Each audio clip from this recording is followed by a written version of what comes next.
Okay, so I was going through some stuff about the Art Gallery of Ontario, Okay. the A to go, as we'll probably call it, Yeah. and I found something kind of cool, and I wanted to see if you knew about it. Okay. Turns out there's like a really interesting link between them and a super famous architect. Okay. Any guesses? Um, is it Frank Gehry? Yes.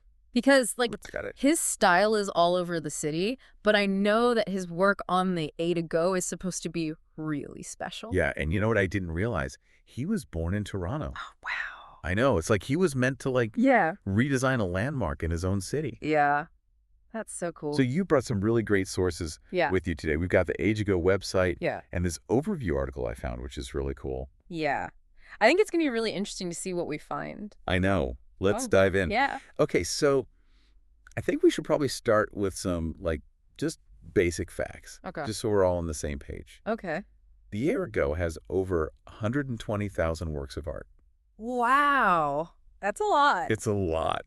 It's a lot to take in. Yeah, where do you even begin? I know. Like, where do you even start? Yeah. So I think that's kind of a good question for you, actually. Okay. Where do you begin with a collection that massive? Well, they have a little bit of everything, but I know that the article that you mentioned talks about how committed they are to showcasing both Indigenous and Canadian art. Yeah. And I know that they have a really, really impressive collection of works by the Group of Seven.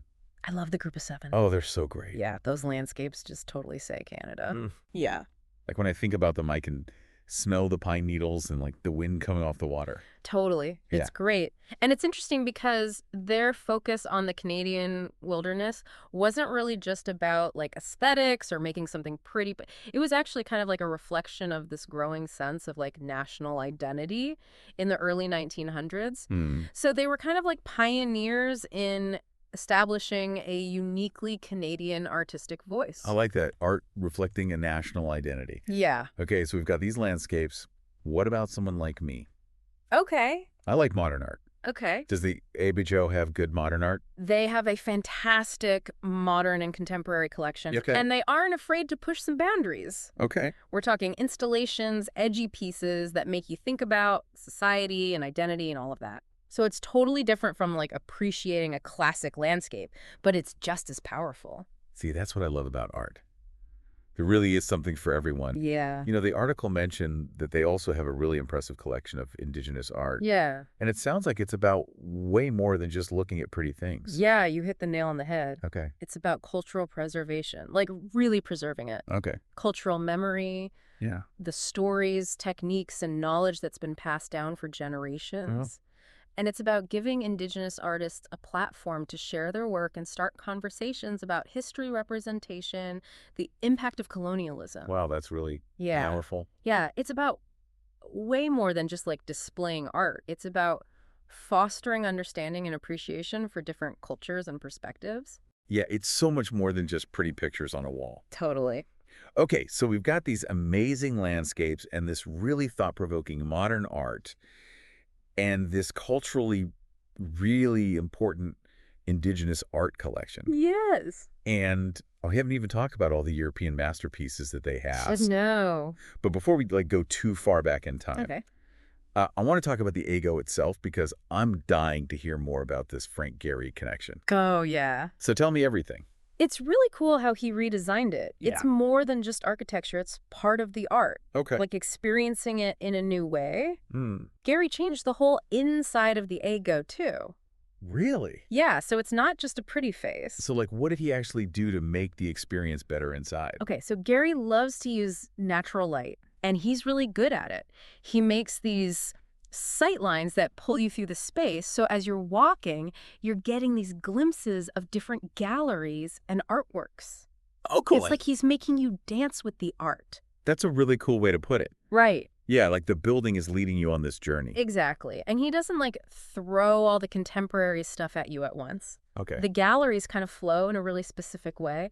You might start off at those Group of Seven landscapes that you love, Right. and then it leads you towards more abstract art and more challenging pieces. Oh, cool. It's like you're slowly getting used to the different styles. I like that a lot Yeah, because it kind of breaks that thing of art galleries being kind of intimidating totally. and only for about fancy people. Right. And the X is not like that at I all. know. They want the opposite. And they're doing a good job because they have all those events. Yes. The film screenings, the workshops, all the talks. It's for everyone. Yeah. No matter what you're into. It's like they're saying, come on in, we've got something for you. Exactly. And that's what makes them really special. Yeah. They're not just showing off the art. They want it to be a part of the community. Yeah, I like that a lot. They want people to connect with the art and have fun and be challenged. Oh, I saw something on their website about this huge expansion project. Oh, yeah. The Wing for Modern and Contemporary Art.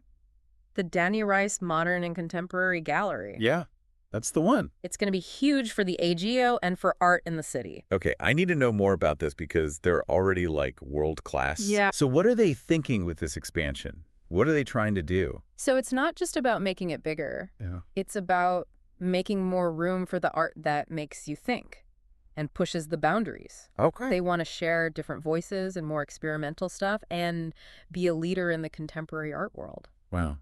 Yeah, it really sounds like they're saying that art is important. Yeah. It's not just something pretty to look at. It's about starting conversations. Yeah, and challenging what we think. Totally. Yeah, And yeah. sometimes even making us a little uncomfortable. Yeah, and I think that's really cool, especially these days when things are so complicated. It really is because art can make us think about things in a different way Right. and connect with ideas and emotions that we can't always put into words. Yeah, it's like its own language. Right. Okay, so we've talked about a lot today. We have, From the Group of Seven to all this contemporary art and Frank Gehry's amazing work. yeah, so much. What's like the main thing you want people to take away from this? That's a good question. Especially for people who don't think they're really into art. Well, I think the AGO is more than just a place to look at art. Okay. It's a place where you can connect with things and learn and be challenged and be inspired. Okay. I like that. So it doesn't matter if you're an expert or if you're just starting out. Right. There's something there for you. I know. And they're making it so you don't have to feel intimidated. Exactly. They want everyone to feel welcome. Yeah. Like it's a place for everyone to come together and talk about art. I love that. Yeah. Okay. So before we wrap up, Okay. are you ready for one last thought? Hit me. So imagine you get to put on your dream exhibition in this new wing at the AGO. Okay. What's the theme? Oh my gosh. What do you want to tell people?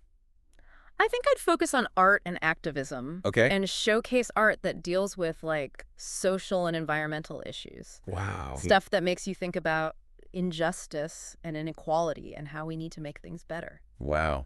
That is powerful. Yeah. I think we've given everyone a lot to think about. For sure. And hopefully they'll check out the AGO. Yeah. If you're ever on Dundas, Yeah. go look for that wave of wood and glass that's the AGO. It's amazing. You never know what you're going to find in there. You really don't. Until next time, Rachel. keep exploring, keep learning, and keep the conversation going.